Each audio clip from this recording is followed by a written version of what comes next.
Hello दोस्तों, आप सभी को चंपक का सादर प्रणाम। कैसे हैं आप सब।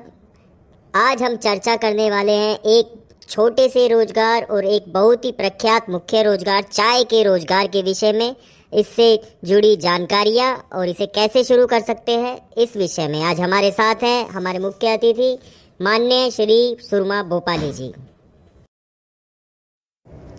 दोस्तों, जैसा कि हम सभी जानते हैं, हमारे देश में चाय को कितना पसंद किया जाता है, इससे तो हर व्यक्ति वाकिफ है। लोगों का चाय को लेकर यह विशेष प्यार ही चाय के व्यवसाय को सबसे फायदेमंद बनाता है। यह एक ऐसा व्यवसाय है जिसके लिए आपको किसी निर्धारित क्वालिफिकेशन की ज़रूरत नहीं है। चाय की दुकान चलाकर या चाय बेचने का व्यवसाय स्थापित कर आप काफ़ी लाभ कमा सकते हैं। इस व्यवसाय को पहली बार बिजनेस करने वाले स्टार्टअप के तौर पर भी शुरू किया जा सकता है। बिजनेस चाय की दुकान स्थापित करना या इसका फ्रेंचाइजी व्यवसाय शुरू करना फायदेमंद साबित हो सकता है, लेकिन यह कई हद तक इस पर निर्भर करता है कि आप चाय की दुकान कहाँ खोलना चाहते हैं। अगर आप चाय का व्यापार शुरू करना चाहते हैं तो सबसे पहले आपको ज़रूरी है कि आप अपने लक्षित ग्राहकों की पहचान करें। चाय के व्यवसाय को कम इन्वेस्टमेंट के साथ शुरू किया जा सकता है, जिसमें बड़े और छोटे शहरों और दूर दराज के गांव में ग्राहक को लक्षित किया जा सकता है। चाय का व्यवसाय एक स्मॉल बिजनेस आइडिया माना जाता है, जिसे किसी भी व्यक्ति द्वारा बिना किसी बड़ी मुश्किलों के चलाया जा सकता है। हालांकि व्यवसाय मालिकों को विशिष्ट स्थानों और क्षेत्रों में रहने या काम करने वाले ग्राहकों के प्रकार की पहचान करनी होगी। चाय की दुकान या फ्रेंचाइजी बिजनेस शुरू कैसे करें? इस क्षेत्र में निवेश की गई रकम यह तय करती है कि आपको बिजनेस टी स्टॉल खोलना है या फ्रेंचाइजी बिजनेस करना है। फ्रेंचाइजी बिजनेस की तुलना में टी स्टॉल को कम निवेश के साथ खोला जा सकता है, क्योंकि इसमें ज़्यादा पैसा लगाने की ज़रूरत नहीं पड़ती।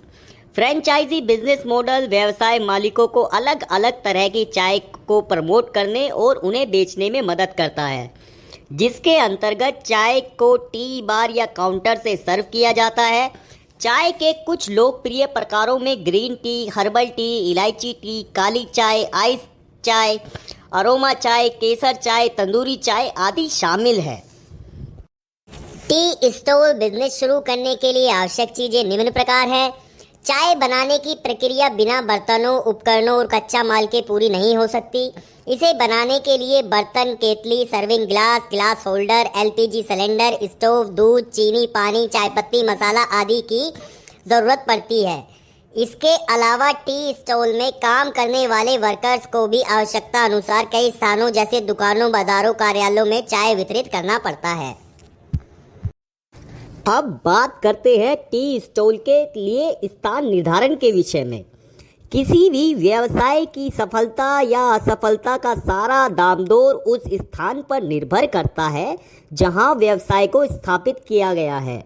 यही वजह है कि चाय की दुकान या फ्रेंचाइजी बिजनेस के लिए किसी भी स्थान का चयन करने से पहले अच्छी तरह से रिसर्च करने को कहा जाता है। हालांकि एक टी स्टॉल के लिए ज़्यादा बड़ी जगह की ज़रूरत नहीं पड़ती, लेकिन वहीं एक टी बार में उपकरणों, बर्तनों और कच्चे माल को रखने के लिए लगभग 500 वर्ग फुट क्षेत्र की आवश्यकता होती है। साथ ही लोगों के बैठने की व्यवस्था उपलब्ध जगह और स्थान के अनुसार की जा सकती है। अब बात करते हैं अपने टी स्टॉल बिजनेस को कानूनी वैधता कैसे प्रदान करें। किसी भी व्यवसाय को कानूनी रूप देने के लिए संबंधित अधिकारियों से कुछ अनुमतियों और लाइसेंस देने की ज़रूरत पड़ती है। जानते हैं इसके बारे में। सबसे पहले अपने टी स्टॉल बिजनेस का नाम निर्धारण। अपने व्यवसाय के नाम का निर्धारण करते समय यह सुनिश्चित करें कि वह नाम भारत में पहले से रजिस्टर्ड किसी कंपनी या व्यवसाय से मेल तो नहीं खा रहा है। हमेशा अपने व्यवसाय के लिए ऐसे नाम का चयन करें जो सबसे अनोखा हो और जो आसानी से लोगों को याद रह जाए। उसके बाद आता है कंपनी का रजिस्ट्रेशन। छोटे से लेकर मध्यम आकार के टी स्टॉल को यदि संभव हो तो एकल स्वामित्व या पार्टनरशिप फर्म के रूप में स्थापित किया जा सकता है। अगर व्यवसाय में अन्य पार्टनर भी शामिल है तो इसे सीमित देयता भागीदारी, लिमिटेड लायबिलिटी पार्टनरशिप LLP या रजिस्टर्ड प्राइवेट लिमिटेड कंपनी के रूप में रजिस्टर किया जा सकता है। इसके बाद आवश्यक है MSME SSI रजिस्ट्रेशन। आप अपने व्यवसाय को micro, small and medium enterprise MSME या लघु उद्योग SSI के रूप में रजिस्टर कर MSMED अधिनियम 2006 के तहत सरकारी योजनाओं और सब्सिडी का लाभ उठा सकते हैं। फिर आता है ट्रेड लाइसेंस प्राप्त करना। व्यापार लाइसेंस या ट्रेड लाइसेंस राज्य विशिष्ट होते हैं। इसका मतलब है कि इन्हें उन्हीं राज्यों से प्राप्त किया जा सकता है जहां से चाय व्यवसाय स्थापित या चलाया जाएगा।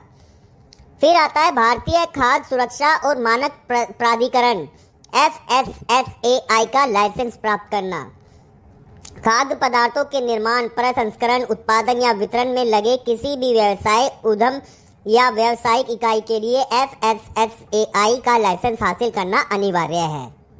भारत में टी बिजनेस प्लान किसी भी चाय की दुकान के मालिक या फ्रेंचाइजी के मालिक को अच्छी तरह से तैयार किए गए बिजनेस प्लान की जरूरत होती है। एक बिजनेस प्लान व्यापार की पृष्ठभूमि, उससे जुड़ी जानकारी और संबंधित गतिविधियों के बारे में बताता है, जो कि सार्वजनिक क्षेत्रों के बैंकों NBFCs, माइक्रो फाइनेंस संस्थानों MFIs, small finance bank SFBs और रीजन रूरल बैंक RRB जैसे वित्तीय संस्थानों से धन या लोन हासिल करने में मदद करता है।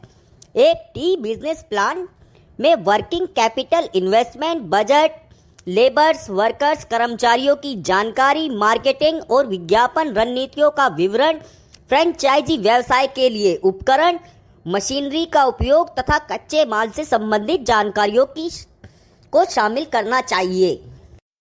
तो दोस्तों, कैसी लगी आपको हमारी आज की जानकारी? हमें कमेंट करके अपने सुझाव, सवाल जरूर बताएं और जुड़े रहे हमारे channel MSME promotion council India से। किसी भी मदद के लिए हमारा हेल्पलाइन नंबर है 0114476248। जुड़े रहिए हमारे YouTube channel MSME promotion council India से। मिलते हैं आप सबसे हमारी अगली वीडियो में। तब तक आपका धन्यवाद।